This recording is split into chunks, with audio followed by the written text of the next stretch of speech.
آج تک گزری ہیں، بہت بڑی بڑی قومیں گزری ہیں، تو ان میں یہ تھا کہ ان کے لیے کوئی اسپیسیفائی جگہ کر دی جاتی تھی کہ وہاں وہ نماز کلیسا ہو گیا، اس کے علاوہ یہ چرچز ہو گئے، وہاں پہ وہ لوگ جا کے اپنی عبادات کرتے تھے۔ لیکن اسلام کے لیے یہ ہے کہ اس ایک مسلمان کے لیے یہ ہے کہ وہ کسی بھی جگہ، پاک جگہ ہو، کسی بھی جگہ دنیا کسی کونے میں بھی نماز پڑھ سکتے، کوئی اسپیسیفک اس کو مسجد میں جانے کی ضرورت نہیں ہے۔ وہ اگر کہیں باہر روڈ پہ ہے، اگر روڈ کی جگہ صاف ہے تو وہاں پر بھی نماز پڑھ سکتا ہے۔ یہ ایک بہت بڑی آسانی کر دی گئی ہے کہ پہلے امتوں کے لیے وہ آسانی نہیں تھی کہ وہ پہلے اپنی ادھر عبادت گاہ میں جاتے، وہاں جا کے اللہ کی عبادت کرتے، لیکن یہ مسلمانوں کے لیے بہت بڑا ایج پوائنٹ ہے۔ تو آگے دیکھتے ہیں کیا کہتے ہیں۔ تو یہ آپ جا کے اگر ہندو کا گھر میں جاتے ہیں اور وہ صاف ہے، کوئی مورتی آگے نہیں ہے، تو نماز پڑھنے میں کوئی حرج نہیں ہے۔ ضروری نہیں ہے کہ آپ کو شادی کرنا چاہیے پھر آپ نماز پڑھ سکتے ہیں، شادی کرنے کی ضرورت نہیں ہے، نماز پڑھنے کا ہے، اگر صاف جگہ ہے تو کوئی حرج نہیں۔ اسی لیے شادی کے لیے شرط ہے کہ دونوں کا ایمان ہو۔ اور اگر آپ ہندو مذہب پڑھیں گے تو ہندو مذہبی کتاب میں بھی یہی لکھا ہے جو میں نے پہلے پیش کیا، پہلا جو سوال تھا بھائی صاحب کا، اور میں نے کہا کہ ہندو مذہب میں بھی یہی لکھا ہے، نہ تسیہ پرتیماستی، اس ایشور، اس بھگوان، اس خدا کا کوئی عکس نہیں، کوئی مورتی نہیں، کوئی فوٹوگراف نہیں، کوئی پینٹنگ نہیں، کوئی پورٹریٹ نہیں، کوئی آئیڈل نہیں، کوئی اسٹیچو نہیں۔ اگر یہ مان لے کہ کم از کم جو یکساں ہے ہندو اور اسلام کے مذہبی کتاب میں، کم از کم اس کے اوپر عمل کرے تو اکثر ہمارے مشکلات دور ہو جائیں گی۔ جو یکساں نہیں ہے اس کو کل ڈسکس کر سکتے ہیں۔ اور اگر آپ تحقیق کرتے ہیں، تحقیق کرتے، ہندو مذہب کی کتاب پڑھتے اور اسلام مذہب کی کتاب پڑھتے، دونوں میں لکھا ہے خدا ایک ہے، دونوں میں لکھا ہے خدا کا کوئی عکس نہیں ہے، دونوں میں لکھا ہے کہ خدا کا کوئی بدھ نہیں ہے، دونوں میں لکھا ہے کہ خدا کے علاوہ کسی اور کی عبادت نہیں کرنا چاہیے، دونوں میں لکھا ہے کہ آخری پیغمبر محمد صلی اللہ علیہ وسلم میں، دونوں میں لکھا ہے کہ شراب نہیں پینا چاہیے۔ میں حوالے دے سکتا ہوں اور میں تقریر ایک دیا ہوں، similarities between Islam and Hinduism, اسلام اور ہندوازم میں یکسانیت دونوں کتاب میں ہے۔ آپ اگر پڑھیں گے قرآن مجید میں سورہ مائدہ سورہ 5 آیت نمبر 90 میں لکھا ہے کہ شراب پینا حرام ہے۔ اب Manusmriti chapter number 9 verse number 225 پڑھیں گے، اس میں لکھا ہے کہ شراب پینا حرام ہے۔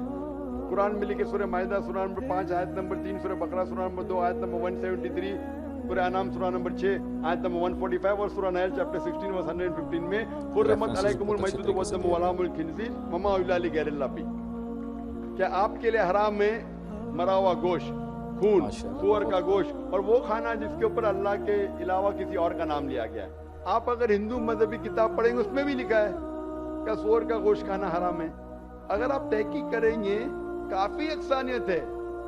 اسلام مذہبی کتاب میں لکھا ہے قرآن میں سورہ نور میں سورہ نمبر 24 آیت نمبر 30 اور 31 کے اندر حجاب کے بارے میں، عورت کو الحمدللہ حجاب میں ہونا چاہیے، سر سے ڈھکا ہونا چاہیے اس کا جسم، صرف جو دکھ سکتا ہے وہ چہرہ اور ہتھیلی تک کے۔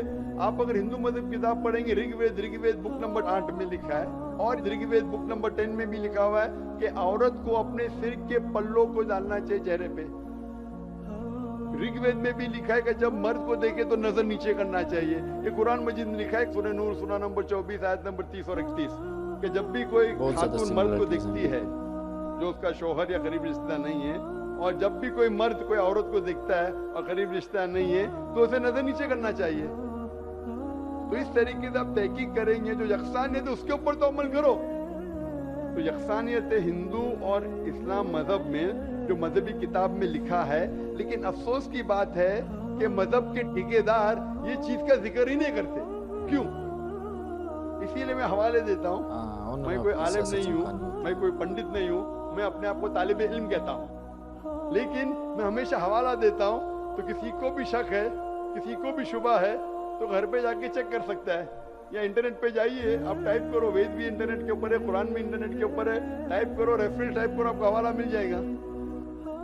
تو اسی لیے گاڑی چلنے کے لیے دونوں کا جو رولز اینڈ ریگولیشن ہے وہی ہونا چاہیے، اسی لیے دونوں لوگ مومن ہونا ضروری ہے۔ Hope that answers the question.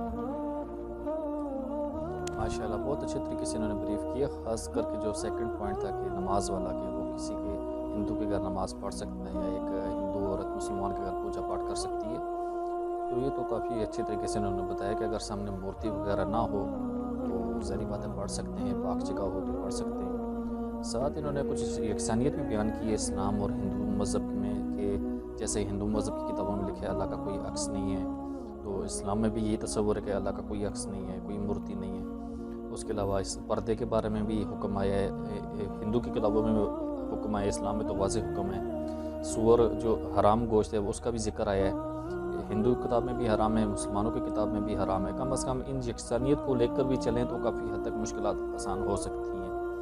تو امید ہے دوستوں آج کی ویڈیو آپ کو بہت پسند آئی ہوگی۔ آپ سے التماس ہے کہ ویڈیو کو لائک کریں، چینل کو سبسکرائب کریں اور اس کو آگے شیئر کریں۔ تو ملتے ہیں اگلی ویڈیو میں، تب تک کے لیے اللہ حافظ۔